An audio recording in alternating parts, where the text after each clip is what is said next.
What if I told you? There was once a man who spoke to wolves, birds, and even the wind, and they obeyed him. A man so filled with peace that even wild creatures called him friend. This isn't a legend. It's the true story of Saint Francis of Assisi, the saint whose bond with nature revealed the voice of heaven itself. In the rolling hills of Assisi, Italy, a young man named Francis Bernardone was born in 1181. His father was a wealthy merchant, his mother, a woman of deep faith. Francis grew up surrounded by luxury, fine clothes, music, and dreams of glory. But deep inside, something was missing. As a young man, he chased fame as a soldier, only to be captured and imprisoned in battle. In the darkness of that cell, a new light began to burn within him. He heard a voice, quiet but clear. "Francis, rebuild my church." When he returned home, he did something no one expected. He gave up everything, money, clothes, comfort, and embraced a life of poverty, humility, and love. His friends thought he was mad, but heaven was preparing him for miracles that would leave the world speechless.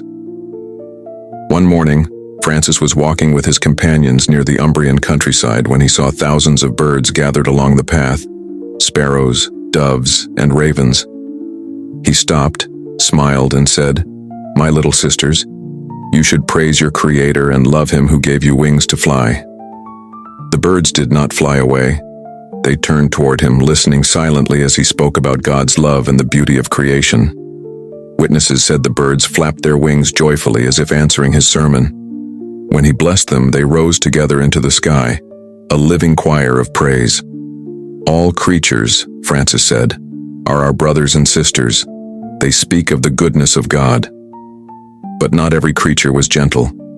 In the town of Gubbio, a fierce wolf terrorized the people, attacking livestock, even children. The townsfolk lived in fear, refusing to leave their homes. When Francis arrived, he was told, "Father, stay away. That beast has devoured many." But Francis replied calmly, "Brother Wolf has done harm because he hungers. Let us make peace with him." Armed with nothing but faith, he walked toward the forest. When the wolf appeared, growling and baring its teeth, Francis made the sign of the cross and said, "Come here, Brother Wolf, in the name of Christ I command you to harm no one." The wolf stopped, lowered its head, and walked slowly to him. Francis spoke gently, "Brother Wolf, you have frightened this town, but I will make peace between you and the people. They will feed you, and you will never harm them again." The wolf bowed its head and placed its paw in Francis's hand, a sign of obedience. From that day, the people of Gubbio fed the wolf, and he lived peacefully among them until his death. A saint and a wolf. Two of God's creatures reconciled through love. Francis's miracles weren't only with animals, they were with hearts. He brought peace where there was hatred, light where there was despair.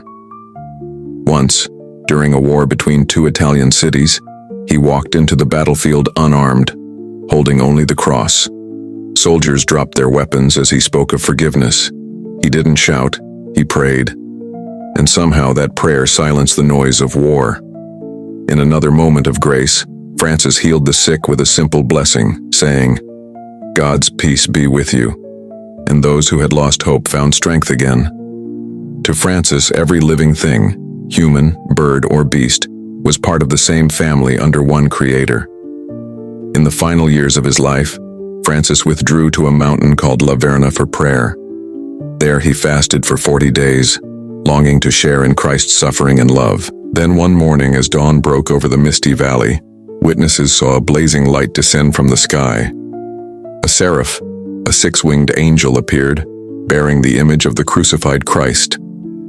When the light faded, Francis fell to the ground in tears.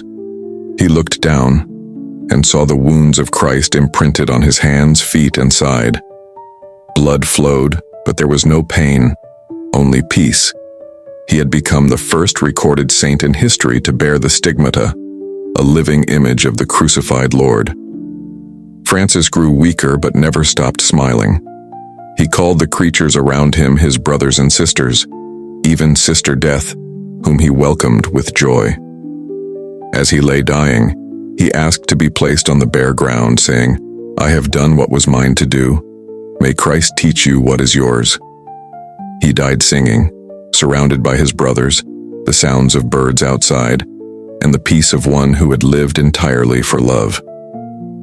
Today, Saint Francis of Assisi remains one of the most beloved figures in history, patron of animals, peace, and creation. Saint Francis reminds us that holiness isn't distant. It's found in simplicity, kindness, and harmony with creation. He saw God's reflection in everything: the sun, the rain, even the smallest bird. In a world filled with noise and division, his life whispers a message we still need to hear. Peace begins when we recognize God's love in all things.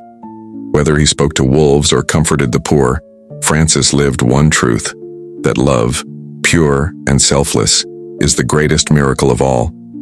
If this story moved you, hit that like button and subscribe for more powerful stories of faith and miracles. Turn on notifications so you never miss an inspiring saint story that could renew your faith. Have you ever felt a moment of peace so deep it felt divine? Share your story in the comments below. Let's build a community of faith, love, and wonder together. And don't miss our next video, The Saint Who Could Heal with a Single Touch, the incredible story of Saint Martin de Porres.